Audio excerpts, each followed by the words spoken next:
Hello students, welcome to statistics class. Last class में हमने start किया था प्रेजेंटेशन ऑफ डेटा। सबसे पहले हमने देखा डेटा को सीरियल ऑर्डर में कैसे अरेंज करते हैं, सीरियल ऑर्डर या फिर अल्फाबेटिकल ऑर्डर में।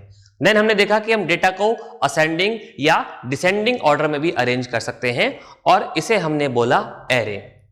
देन उसके बाद हमने देखा अगर डेटा ज्यादा है यानी कि नंबर ऑफ ऑब्जर्वेशंस ज्यादा है तो ये मेथड एप्रोप्रिएट नहीं है।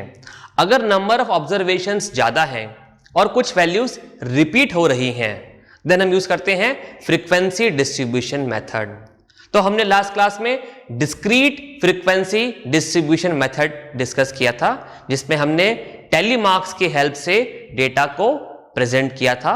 वहां हमने क्या किया, जो वैल्यू रिपीट हो रही हैं उनको हमने एक ही बार लिखा और उसके सामने हमने उनका फ्रीक्वेंसी का मतलब number of times a value repeat itself.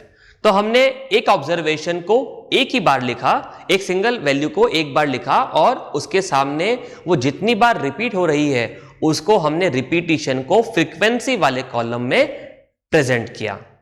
But इस मेथड की भी कुछ लिमिटेशंस हैं, हमने डिस्कस किया था। अगर मिनिमम वैल्यू और मैक्सिमम वैल्यू में डिफरेंस कम है तो ये मेथड एप्रोप्रिएट है।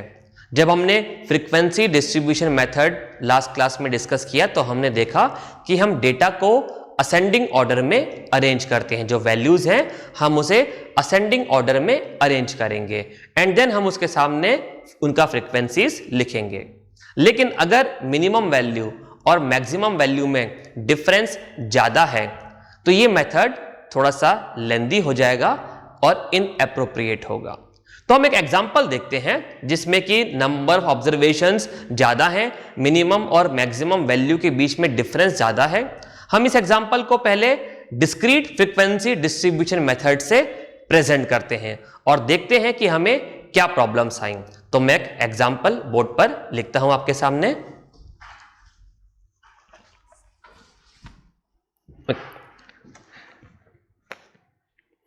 द एग्जांपल इज, हमें 30 स्टूडेंट्स के मार्क्स गिवन है एक क्लास टेस्ट में out of 50।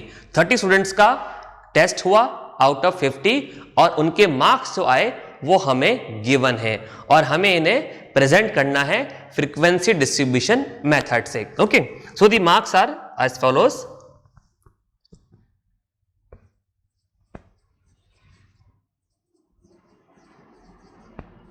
Marks obtained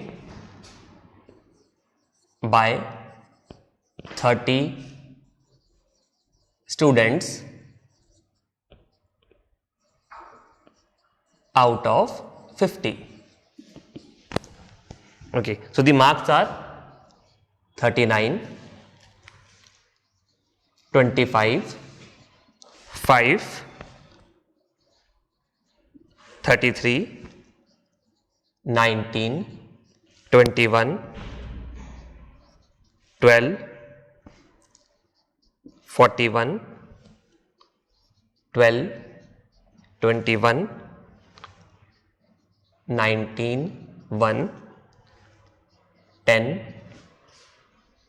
8, 12, 17,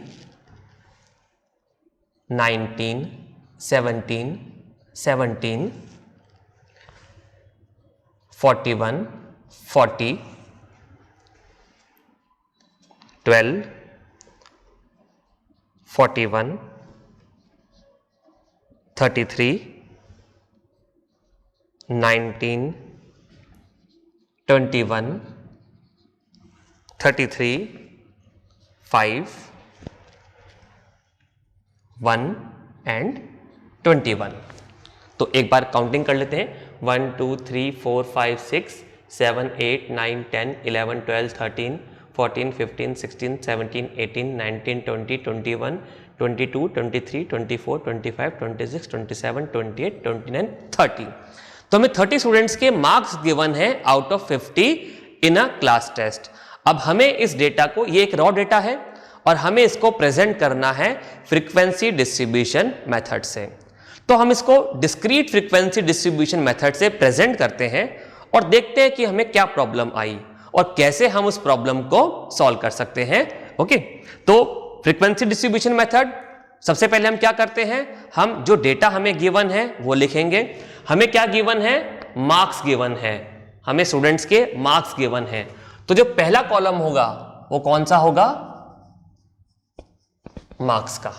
okay, second column tally bars का होता है। हम मार्क्स लिखने के बाद सेकंड कॉलम में क्या लेंगे, टैली बार। तो second column will be of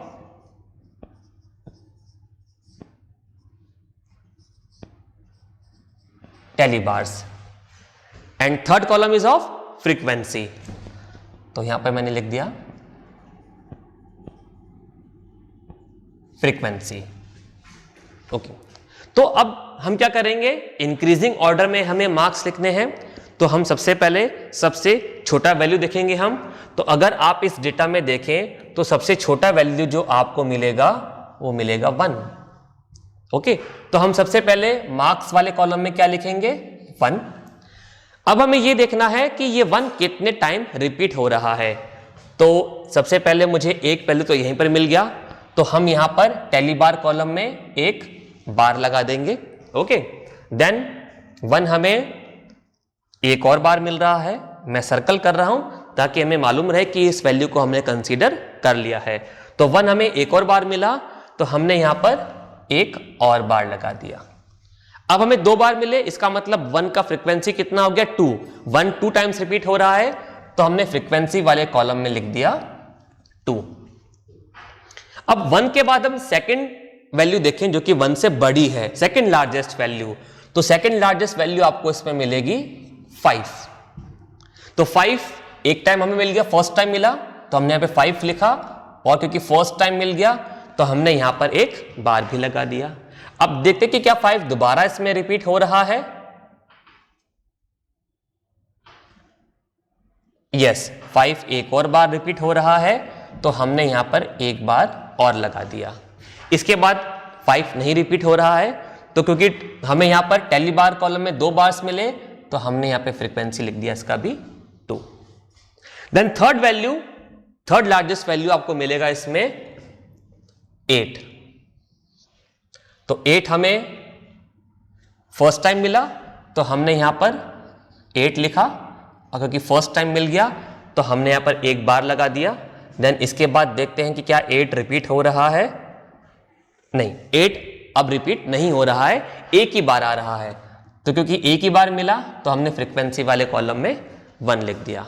8 के बाद जो हमें दूसरा बड़ा वैल्यू मिलेगा वो मिलेगा हमें इसमें 10। तो इसके पहले 10 नहीं आ रहा है, 10 हमें फर्स्ट टाइम मिला, यहां पर हमने 10 लिखा, फर्स्ट टाइम मिला तो हमने एक बार लगा दिया। अब देखते हैं कि क्या इसके बाद 10 रिपीट हो रहा है। इसके बाद 10 रिपीट नहीं हो रहा है, तो एक ही बार मिला तो हमने यहां पर फ्रीक्वेंसी कॉलम में 1 लिख दिया। 10 के बाद में जो आपको उससे बड़ा वैल्यू मिलेगा वो मिलेगा 12। तो 12 हमें फर्स्ट टाइम मिला, तो हमने मार्क्स वाले कॉलम में 12 लिखा, यहां पर हमने एक बार लगा दिया, फर्स्ट टाइम हमें मिला। देखते 12 दोबारा रिपीट हो रहा है, बिल्कुल, यहां पर हमें एक और बार 12 मिला, हमने एक बार यहां पर और लगा दिया। इसके बाद देखते हैं कि क्या 12 रिपीट बिल्कुल हो रहा है, एक और बार मिला, हमने एक बार और लगा दिया। इसके बाद देखते हैं एक और बार हमें 12 मिला, तो हमने एक बार और लगा दिया। इसके बाद 12 रिपीट नहीं हो रहा है, तो 12 4 टाइम्स रिपीट हुआ, तो इसका फ्रीक्वेंसी हमने लिख दिया यहां पर 4। 12 के बाद जो उससे बड़ा वैल्यू हमें इसमें मिलेगा वो होगा 17। तो 17 इससे पहले नहीं आ रहा है, तो 17 हमें फर्स्ट टाइम मिला, तो हमने यहां पर एक बार लगा दिया। 17 इसके बाद हमें एक और बार मिला, हमने एक बार और लगा दिया। देन अगेन 17 इज रिपीटिंग, हमने एक बार और लगा दिया यहां पे।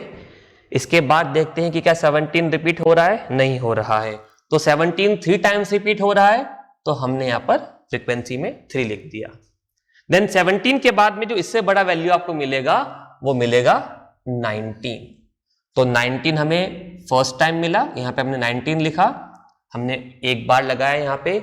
इसके बाद देखते हैं कि 19 बिल्कुल रिपीट हो रहा है, सेकंड टाइम मिला, एक बार हमने और लगाया यहां पर।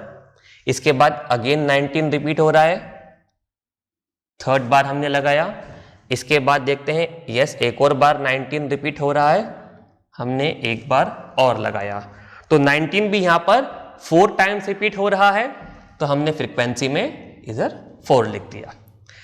19 के बाद जो उससे बड़ा आपको वैल्यू मिलेगा वो होगा 21। तो 21 हमें फर्स्ट टाइम मिला, हमने मार्क्स वाले कॉलम में 21 लिखा और टैली बार वाले कॉलम में एक बार लगा दिया। 21 इसके बाद फिर से हमें मिला यहां पर, तो हमने एक बार और लगा दिया। इसके बाद 21 हमें फिर से मिला, हमने एक बार और लगा दिया एंड देन लास्ट वैल्यू भी 21 है, तो हमने यहां पर एक बार और लगा दिया। तो 21 यहां पर 4 टाइम्स रिपीट हो रहा है। 21 से जो बड़ा वैल्यू आपको मिलेगा वो होगा 25। तो हमने मार्क्स वाले कॉलम में 25 लिखा, अब फर्स्ट टाइम रिपीट हो रहा है तो हमने एक बार लगा दिया यहां पर। इसके बाद देखते हैं 25 रिपीट हो रहा है क्या। इसके बाद 25 रिपीट नहीं हो रहा है, तो एक ही बार आया वैल्यू, तो हमने फ्रीक्वेंसी वाले कॉलम में 1 लिख दिया। 25 के बाद जो उससे बड़ा वैल्यू आपको मिलेगा वो होगा 33। तो हमने यहां पर 33 लिखा और फर्स्ट टाइम मिला, तो हमने यहां पर एक बार लगा दिया। 33 इसके बाद हमें देखते हैं कि रिपीट हो रहा है क्या। यस एक और बार हमें मिला 33 और एक बार और मिला, 2 बार और रिपीट हो रहा है, तो 2 बार लगा दी यहां पे और यहां 3 लिख दिया। 33 के बाद जो बड़ा वैल्यू है वो है 39।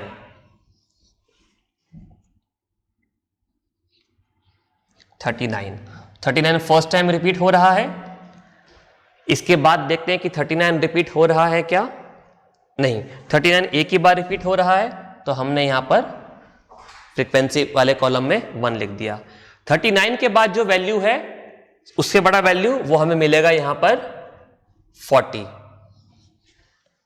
तो 40 यहां पर एक ही बार रिपीट हो रहा है, 41 और 1। ओके, 41 से जो बड़ा लास्ट वैल्यू है दैट इज 41। 41 देखते हैं कितनी टाइम रिपीट हो रहा है, 1 2 एंड 3। अब यहां पर नीचे जगह कम है तो मैं इसको अभी यहां पर लिख देता हूं 41 1 2 एंड 3 टाइम्स रिपीट हुआ एंड फ्रीक्वेंसी विल बी 3। ये मार्क्स है, ये टैली बार्स है एंड ये फ्रीक्वेंसी है। अब आप देखिए कि हमें 30 ऑब्जर्वेशंस गिवन थी, 30 ऑब्जर्वेशंस गिवन थी और मिनिमम वैल्यू थी 1 और मैक्सिमम वैल्यू थी 41। और अगर हम ये देखें कि इनके बीच में कितनी वैल्यूज थी, total number of values, different values अगर हम देखें तो 1 2 3 4 5 6 7 8 9 10 11 12 एंड 13।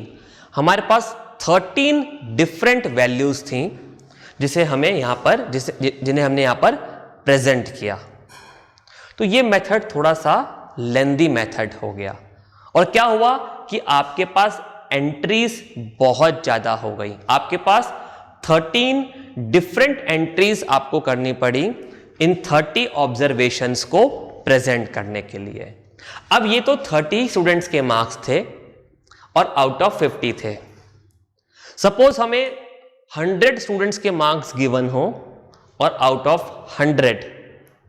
अब अगर 100 मार्क्स का टेस्ट है तो स्टूडेंट के 0 से लेके और 100 तक कितने भी मार्क्स आ सकते हैं। तो जितना ज्यादा आपका डेटा का रेंज होगा, 0 से लेके 100, ये हमारे डेटा का एक रेंज हो गया। जितना ये रेंज ज्यादा होगा उतना ही पॉसिबिलिटी ज्यादा है डिफरेंट वैल्यूज मिलने का, और जितनी ये वैल्यूज ज्यादा होंगी उतना ही इस डेटा को प्रेजेंट करना एक लेंदी टास्क हो जाएगा। तो ये मेथड थोड़ा सा लेंदी हो गया। क्या हम इसको कुछ शॉर्ट में इतनी सारी एंट्रीज की बजाय हम इसको थोड़ी कम एंट्रीज में क्या प्रेजेंट कर सकते हैं? तो बिल्कुल कर सकते हैं। तो कल जब हमने फ्रीक्वेंसी डिस्ट्रीब्यूशन मेथड के बारे में डिस्कस किया था तो उसमें फर्स्ट मेथड था डिस्क्रीट फ्रीक्वेंसी डिस्ट्रीब्यूशन और सेकंड मेथड था कंटिन्यूअस और उसे हम बोलते हैं ग्रुप्ड फ्रीक्वेंसी डिस्ट्रीब्यूशन मेथड। तो हम इसी क्वेश्चन को अब कंटिन्यूअस और ग्रुप्ड मेथड से प्रेजेंट करते हैं, बट उसके पहले हम ये समझते हैं कि कंटिन्यूअस और ग्रुप्ड मेथड क्या होता है। तो मैं इसको यहां से रब कर देता हूं, आप पहले वीडियो को पॉज करके इसको नोट कर लीजिए।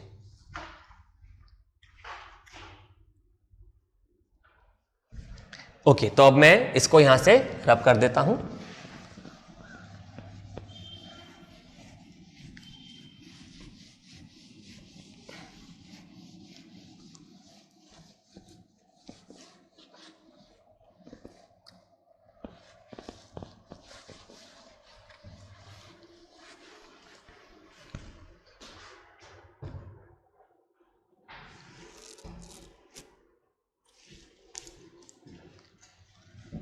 तो हम डिस्कस कर रहे हैं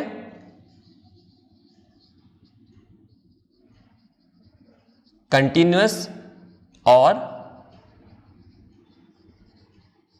ग्रुप्ड फ्रीक्वेंसी डिस्ट्रीब्यूशन।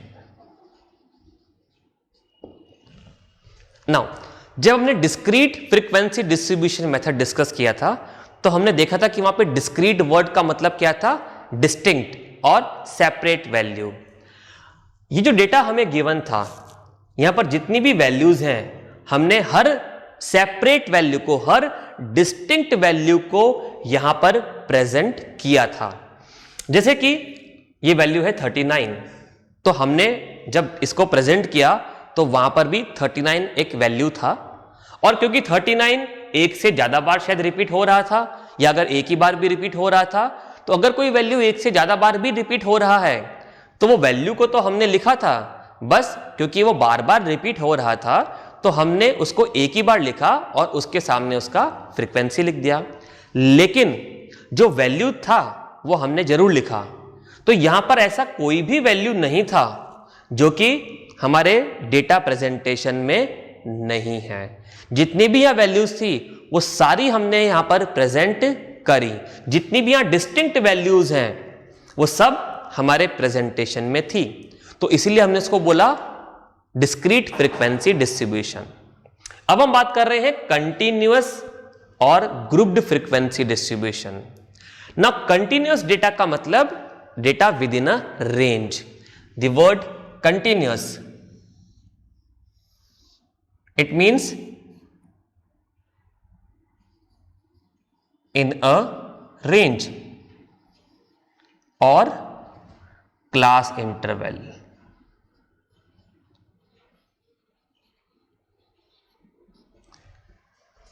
सो कंटिन्यूअस डेटा का मतलब जब डेटा किसी एक पर्टिकुलर रेंज में कोई भी वैल्यू एज्यूम कर सकता है तो हम उसको बोलते हैं कंटिन्यूअस डेटा। तो यहां पर हम हर वैल्यू को सेपरेटली, डिस्टिंक्टली प्रेजेंट करने के बजाय डेटा को एक रेंज में प्रेजेंट कर रहे हैं, और वी कैन से कि हम डेटा को एक ग्रुप में प्रेजेंट कर रहे हैं।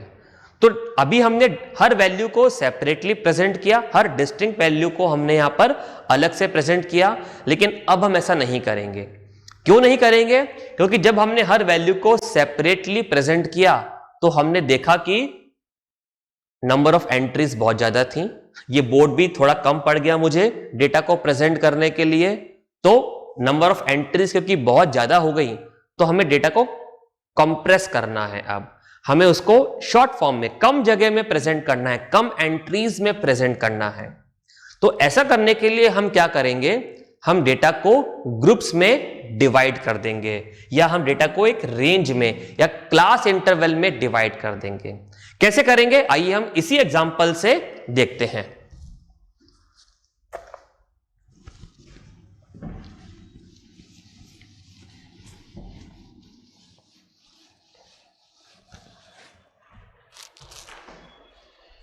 तो देखिए हमें डेटा किस चीज का गिवन है, हमें मार्क्स का डेटा गिवन है और हमें क्या गिवन है कि स्टूडेंट के marks out of 50, out of 50 30 students ने कितने मार्क्स ऑब्टेन किए ये हमें गिवन है।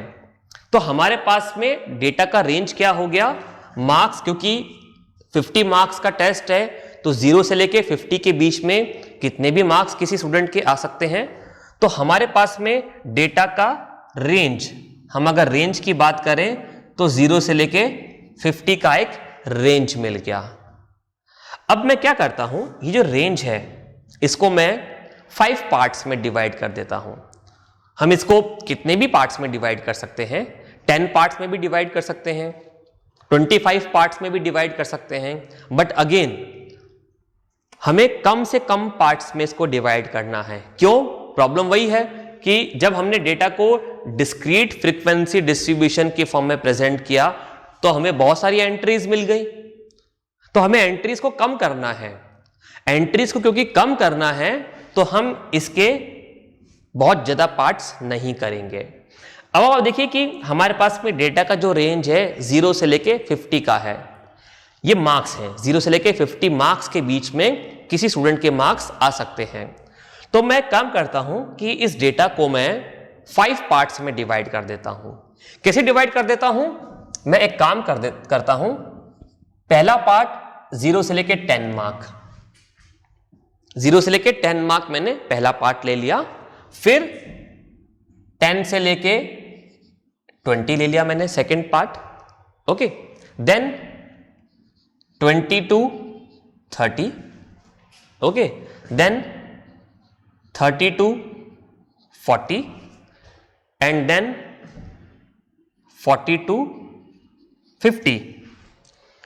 ये मैंने डेटा को 5 पार्ट में डिवाइड कर दिया और आप देखिए कि हर पार्ट का लेंथ इक्वल है, हर पार्ट में जो इन दोनों वैल्यूज के बीच का जो गैप है वो इक्वल है 10, 10 minus 0 10, 20 minus 10 10, 30 minus 20 10, 40 minus 30 10 and 50 minus 40 10। तो ये मुझे कैसे मालूम पड़ा कि भाई मुझे यहां पे 10 10 का गैप लेना है?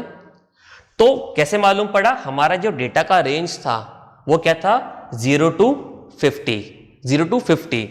तो इन दोनों के बीच का डिफरेंस कितना हो गया, 50 माइनस 0 50। इस 50 को क्योंकि मुझे 5 पार्ट्स में डिवाइड करना था तो इसको मैंने 5 से डिवाइड कर दिया। जब इसको मैंने 5 से डिवाइड किया तो 50 डिवाइडेड बाय 10 मुझे मिला, 50 डिवाइडेड बाय 5 मुझे मिला 10। यानी कि हर पार्ट में मुझे गैप कितना लेना है, इन दोनों वैल्यूज के बीच का 10।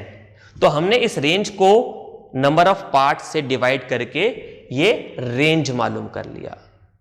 अब आप देखिए कि ये जो वैल्यूज लिखी हैं यहां पर दो वैल्यूज लिखी हैं। अब इसका मतलब क्या है, पहला पार्ट है 0 to 10, इसका मतलब यह है कि जितने भी स्टूडेंट्स के मार्क्स 0 से लेकर 10 के बीच में हैं उनको हम इस क्लास में कंसीडर करेंगे, ओके। जितने भी स्टूडेंट्स के मार्क्स 10 से लेकर 20 के बीच में हैं उनको हम सेकेंड क्लास में कंसीडर करेंगे, then so on third class, fourth class, fifth class. तो ये जो 5 पार्ट्स में मैंने डेटा को डिवाइड किया तो ये मैंने एक ग्रुप बना दिया, ओके। मैंने डेटा का ग्रुपिंग कर दिया मैंने। पहला पार्ट, पहला ग्रुप 0 to 10, ओके। इसे मैंने बोल दिया एक क्लास, इसे मैंने बोल दिया एक क्लास 0 to 10, देन 10 to 20 एक और क्लास, देन 20 to 30 एक और क्लास एंड सो ऑन। हमें यहां पर 5 क्लासेस मिल गए। तो ये जो हमने ग्रुपिंग किया है इसे हमने बोल दिया क्लास। तो हमारे पास 5 डिफरेंट क्लासेस आ गए। अब डेटा को कैसे प्रेजेंट करना है इस मेथड में, जब हमने discrete frequency distribution method use किया था तो एक वैल्यू जितनी बार रिपीट हो रही है हमने उसके सामने उतने ही टैली बार्स बना दिए थे, ओके। अब इस तरीके के प्रेजेंटेशन में हमें क्या करना है, जितनी भी एंट्रीज 0 से लेकर 10 के बीच में है हमें वो काउंट करनी है। यानी कि जितने भी स्टूडेंट्स के मार्क्स 0 से लेकर 10 के बीच में हैं, हमें वो काउंट करना है और उतने ही टैली बार्स हम यहां पर ड्रॉ करेंगे।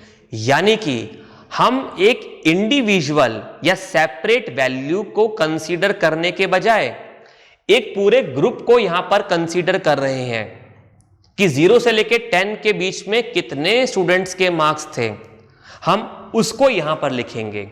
तो हम फ्रीक्वेंसी किसकी प्रेजेंट कर रहे हैं? इंडिविजुअल वैल्यू की फ्रीक्वेंसी प्रेजेंट नहीं कर रहे हैं, हम फ्रीक्वेंसी प्रेजेंट कर रहे हैं एक पूरी क्लास की।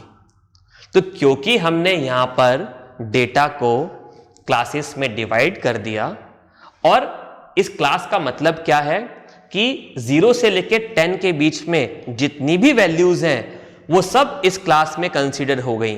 अब 0 से लेकर 10 के बीच में तो बहुत सारी वैल्यूज आ सकती हैं, तो यहां पर हमें पर्टिकुलर वैल्यू नहीं पता, तो हमने इसको बोला कंटीन्यूअस डेटा, और इस मेथड को हमने क्या बोला? क्लास इंटरवल मेथड, क्योंकि हमने डेटा को क्लासेस में डिवाइड कर दिया। अब आप अगर यहां पर देखें तो आपको एक चीज अगर आप नोट करें, 10 वैल्यू यहां पर भी आ रही है और 10 वैल्यू यहां पर भी आ रही है। सिमिलरली 20 वैल्यू यहां पर भी आ रही है, 20 यहां पर भी आ रही है। Similarly 30 and 30, 40 and 40। Now my question is, अगर किसी स्टूडेंट के 10 मार्क आए तो हम इसको इस क्लास में प्रेजेंट करेंगे या फिर सेकंड क्लास में, क्योंकि भी 10 वैल्यू तो यहां पे 2 बार आ रही है। 10 तो यहां पर भी लिखा हुआ है और 10 यहां पर भी लिखा हुआ है। सिमिलरली 20 यहां पर भी लिखा है, 20 यहां पर भी लिखा है। तो अगर किसी स्टूडेंट के 10 मार्क आए या किसी के 20 मार्क आए तो 10 मार्क वाले को मैं फर्स्ट क्लास में कंसीडर करूंगा या 10 मार्क वाले को मैं सेकंड क्लास में कंसीडर करूंगा? ये एक क्वेश्चन है। तो इस क्वेश्चन का आंसर क्या है? ये जो क्लासेस है, हमने डेटा को 5 क्लासेस में डिवाइड किया। तो आप देख रहे हैं कि डेटा को जब हमने क्लासेस में डिवाइड किया तो यहां पर हमारे पास में 2 वैल्यूज हैं। ओके, हर क्लास में हमारे पास में 2 वैल्यूज हैं। ओके, तो ये जो फर्स्ट वैल्यू है, इसे हम बोलते हैं lower class limit. Lower class limit. Similarly ये जो सेकंड वैल्यू है, इसे हम बोलते हैं upper class limit. Lower class limit and upper class limit. तो हमारे पास हर क्लास में 2 वैल्यूज हैं। जो पहले वाली वैल्यू लिखी है वो हो गई लोअर क्लास लिमिट, और जो दूसरी वाली वैल्यू लिखी है वो हो गई अपर क्लास लिमिट। तो देखिए, अपर क्लास लिमिट बड़ी है और लोअर क्लास लिमिट छोटी है। तो ऐसा ही हर क्लास में जो फर्स्ट वैल्यू है वो हो गई लोअर क्लास लिमिट, और जो बड़ी वैल्यू है, दूसरी वैल्यू है, वो हो गई अपर क्लास लिमिट। अब अगर क्लासेस इस तरीके से हैं कि फर्स्ट क्लास की जो अपर क्लास लिमिट है वही सेकंड क्लास की लोअर क्लास लिमिट है। आप देख सकते हैं इस एग्जांपल में कि यहां पर फर्स्ट क्लास की अपर क्लास लिमिट 10 है और सेकंड क्लास की लोअर क्लास लिमिट भी 10 है, तो दोनों वैल्यू सेम हैं। तो ऐसे प्रेजेंटेशन को हम बोलते हैं एक्सक्लूसिव मेथड। ओके, एक्सक्लूसिव क्यों? यहां पर अगर किसी स्टूडेंट के 10 मार्क होंगे, अगर किसी स्टूडेंट ने 10 मार्क्स ऑब्टेन किए, तो मेरा क्वेश्चन क्या था आपसे कि भाई अगर किसी स्टूडेंट के 10 मार्क्स आए तो हम उसको कहां पे लिखेंगे? फर्स्ट क्लास में कंसीडर करेंगे या फिर सेकंड क्लास में? तो इसका आंसर ये है, अगर किसी स्टूडेंट के 10 मार्क आए, यानी कि अगर कोई वैल्यू अपर क्लास लिमिट के इक्वल आ रही है 10, 20 या 30, तो हम उसको नेक्स्ट क्लास में कंसीडर करेंगे। यानी कि अगर किसी स्टूडेंट ने 10 मार्क्स ऑब्टेन किए तो वो हम फर्स्ट नहीं सेकंड क्लास में कंसीडर करेंगे। अगर किसी स्टूडेंट ने 20 मार्क्स ऑब्टेन किए तो हम उसको सेकंड नहीं थर्ड क्लास में कंसीडर करेंगे। तो हमने क्या किया कि ये जो अपर क्लास लिमिट थी इसको यहां से एक्सक्लूड कर दिया, इसको हमने यहां से एक्सक्लूड कर दिया। हम इस वैल्यू को इस क्लास में कंसीडर नहीं कर रहे हैं, तो ऐसे प्रेजेंटेशन को हमने बोला एक्सक्लूसिव मेथड। क्या बोला हमने? Exclusive method. क्यों बोला एक्सक्लूसिव मेथड? क्योंकि हम अपर क्लास लिमिट को यहां से एक्सक्लूड कर रहे हैं, उसको नेक्स्ट क्लास में हम कंसीडर कर रहे हैं। अब आप देखिए कि ये लोअर क्लास लिमिट और ये अपर क्लास लिमिट। अब आप अगर इस प्रेजेंटेशन में देखें तो हर क्लास के लिए इस अपर क्लास लिमिट और लोअर क्लास लिमिट के बीच का डिफरेंस सेम है। देखिए 10 minus 0 10, 20 minus 10 10, 30 minus 20 10, 40 minus 30 10 and 50 minus 40 ये भी 10। तो ये जो डिफरेंस है अपर क्लास लिमिट और लोअर क्लास लिमिट, ये यहां पर हर क्लास में सेम है, कांस्टेंट है। ओके, और ये जो डिफरेंस है इसे हम बोलते हैं क्लास इंटरवल या class range. Upper class limit और लोअर क्लास लिमिट के बीच के डिफरेंस को हमने क्या बोला? Class interval. ओके, तो अभी मैं शॉर्ट में लिख देता हूं, upper class limit UCL minus lower class limit LCL, इसको हमने क्या बोला? Class interval. ओके, अब हमें डेटा को प्रेजेंट करना है इस कंटिन्यूअस फ्रीक्वेंसी डिस्ट्रीब्यूशन या ग्रुप फ्रीक्वेंसी डिस्ट्रीब्यूशन की फॉर्म में। तो वही हम सेम क्वेश्चन लेके चल रहे थे। ओके, तो हमने यहां पर भी टेली बार्स बनाए हैं, तो अभी मैं ये रब कर देता हूं। अपर क्लास लिमिट यहां से,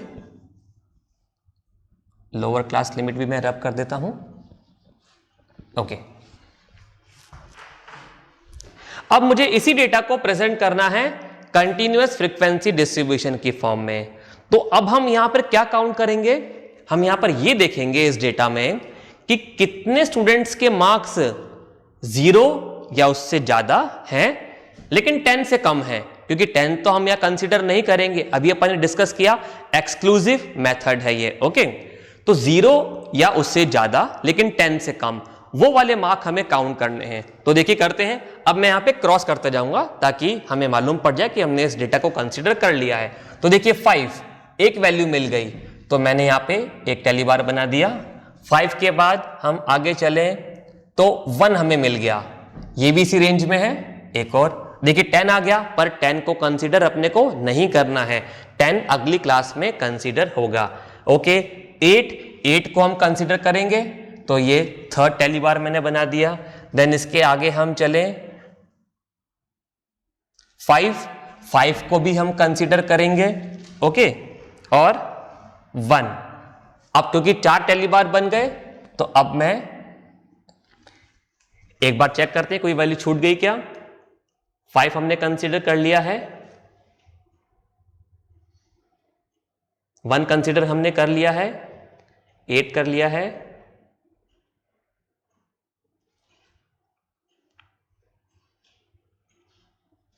तो 1 2 3 4 एंड 5 वैल्यूज हमें यहां मिल गई। तो यानी कि फ्रीक्वेंसी कितनी हो गई यहां पर? 5। ओके, अब हमें देखना है नेक्स्ट क्लास को। तो नेक्स्ट क्लास क्या है? 10 या उससे ज्यादा लेकिन 20 से कम वैल्यू होनी चाहिए। तो देखते हैं कि 10 या उससे बड़ी लेकिन 20 से छोटी वैल्यूज कौन सी हैं यहां पर। तो 10 से बड़ी वैल्यू लेकिन 20 से छोटी 19, एक वैल्यू मिल गई हमें। उसके बाद में 12 भी इसी रेंज में आता है, तो 12 को भी हम यहां कंसीडर करेंगे। देन एक और बार हमें 12 मिला, एक और हमने टेली बार बना दिया। देन 19 भी इसी रेंज में आता है, तो हमने एक और टेली बार बना दिया। देन 10, अब 10 मैंने कहा था कि सेकंड क्लास में लेंगे, तो ये 5th वैल्यू, अब 5th वैल्यू है तो हम इसको क्रॉस कर देंगे। ओके, देन 12 भी इसी रेंज में आता है, सिक्स्थ वैल्यू हमें मिल गई, देन 17 भी इसी रेंज में आता है, ये सेवंथ वैल्यू, देन 19 भी इसी रेंज में आएगा, एक और वैल्यू हमें मिल गई, देन 17 दो बार आ रहा है, ये फोर्थ वैल्यू, और फिफ्थ के लिए हमने क्रॉस कर दिया, ओके। देन 12 एक और वैल्यू मिल गई, एक और टैली बार हमने बनाया, देन 19 एक और वैल्यू हमें मिली, बस। तो देखिए हमारे पास में कितनी वैल्यूज हो गई, 5 + 5। ये तो हमें पता है कि 5 लिखा हुआ है, हमने लास्ट क्लास में देखा था, अगर 4 बार टैली बार बने हैं और हमने क्रॉस कर रखा है, इट मींस 5। तो 5 + 5 10 + 2 12, तो हमने यहां पे 12 लिख दिया, ओके। अब नेक्स्ट क्लास पे आते हैं, 20 या उससे ज्यादा लेकिन 30 से कम वैल्यू, 30 को कंसीडर यहां नहीं करेंगे। तो आइए फिर से देखते हैं, 20 से बड़ी 25 इस रेंज में आ रहा है, फर्स्ट टैली बार, देन 21 भी इसी रेंज में आ रहा है, एक और टैली बार, देन 21 एक और बार मिला, एक और टैली बार, 3 वैल्यूज हो गई, देन 21 फोर्थ वैल्यू हो गई, and then 21 5।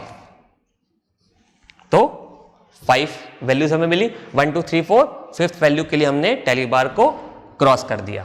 Then next class 30 to 40, यानी कि 30 से बड़ी और उसके इक्वल भी लेकिन 40 से छोटी वैल्यू। तो आइए देखते हैं, 39 बिल्कुल इसी रेंज में आ रहा है, first value, then 33 second value, then 41 बड़ा हो गया इससे, 41 40 ये सब बड़ी वैल्यूज हैं। देखिए 40 है, 40 को यहां पर अपन नहीं लेंगे, 41 33 को यहीं पे कंसीडर करेंगे, थर्ड वैल्यू, देन 33 एक और बार आ रहा है, फोर्थ वैल्यू। तो 4 मिल गई हमें, हमने यहां पे 4 फ्रीक्वेंसी कॉलम में 4 लिख दिया। अब लास्ट क्लास 40 to 50, 41, अब जो वैल्यूज बची हैं वो उसी रेंज में होनी चाहिए, एक वैल्यू मिल गई हमें 41 40, देखिए 40 है, 40 को भी यहीं लिखेंगे, तो 2 वैल्यूज और मिल गई, 2 टैली बार्स मैंने और बना दिए, 41 फोर्थ वैल्यू, तो हमें मिल गई 4 वैल्यूज। तो इस तरीके से हमने डेटा को कंटिन्यूअस और ग्रुप्ड फ्रीक्वेंसी डिस्ट्रीब्यूशन के फॉर्म में प्रेजेंट किया। बट अगेन लास्ट क्लास में मैंने आपको बताया था, जब भी आप डेटा को प्रेजेंट कर लें तो फ्रीक्वेंसीज को ऐड करना नहीं भूलें, जिससे कि हम ये एंश्योर हो सके कि हमने सारी वैल्यूज को कंसीडर कर लिया है। देखिए हमें 30 स्टूडेंट्स का डेटा गिवन था, तो ये जो फ्रीक्वेंसीज हैं ये क्या है, नंबर ऑफ स्टूडेंट्स ही तो हैं, तो इन फ्रीक्वेंसीज का जो सम है वो भी 30 ही आना चाहिए। तो एक बार चेक कर लेते हैं, 5 + 12 17, 17 + 5 22, 22 + 4 26, 26 + 4 30। तो हम एंश्योर हो गए कि हमने सारी वैल्यूज को कंसीडर कर लिया है। अब एक क्वेश्चन आप यहां पूछ सकते हैं कि सर ये जो 50 वैल्यू है, आपने बोला कि भाई अपर क्लास लिमिट को तो अपन नेक्स्ट क्लास में कंसीडर करते हैं, लेकिन जो लास्ट क्लास है उसकी अपर क्लास लिमिट को कहां कंसीडर करेंगे। अब यहां पर तो डेटा में किसी स्टूडेंट के 50 मार्क हमें नहीं दिए थे, लेकिन अगर किसी स्टूडेंट के 50 मार्क होते तो हम क्या करते, तो क्या हम उसको यहां पे प्रेजेंट नहीं करते, क्योंकि अभी हमने देखा कि भाई अपर क्लास लिमिट को तो अपन नेक्स्ट क्लास में कंसीडर कर रहे हैं, तो इसके बाद तो कोई नेक्स्ट क्लास है ही नहीं, तो क्या 50 को यहां पे प्रेजेंट नहीं करेंगे। लेकिन नहीं, जो लास्ट क्लास होगी उसके लिए अपर क्लास उसी क्लास में इंक्लूड करेंगे, केवल लास्ट क्लास के लिए, बाकी सब में हम अपर क्लास को नेक्स्ट क्लास में कंसीडर करेंगे। तो ये था कंटिन्यूअस फ्रीक्वेंसी डिस्ट्रीब्यूशन मेथड। अब आप इसको अगर डिस्क्रीट फ्रीक्वेंसी डिस्ट्रीब्यूशन से कंसीडर करें तो देखिए यहां पर तो 5 ही एंट्रीज हैं, ओके, 5 ही रोज में हमारा काम चल गया, लेकिन वहां पर कितने थे, 13 डिफरेंट एंट्रीज थी, 13 रोज हमें बनानी पड़ी थी। तो देखिए ये डेटा कंप्रेस हो गया। तो it is a much better way of presenting the data as compare to discrete frequency distribution if data is large and difference between smallest and largest value is more. अगर lowest और largest value के बीच में difference ज्यादा है और data भी ज्यादा है तो ये मेथड एप्रोप्रिएट मेथड है। कोई डाउट है तो आप वीडियो को दोबारा देखिए। Thank you.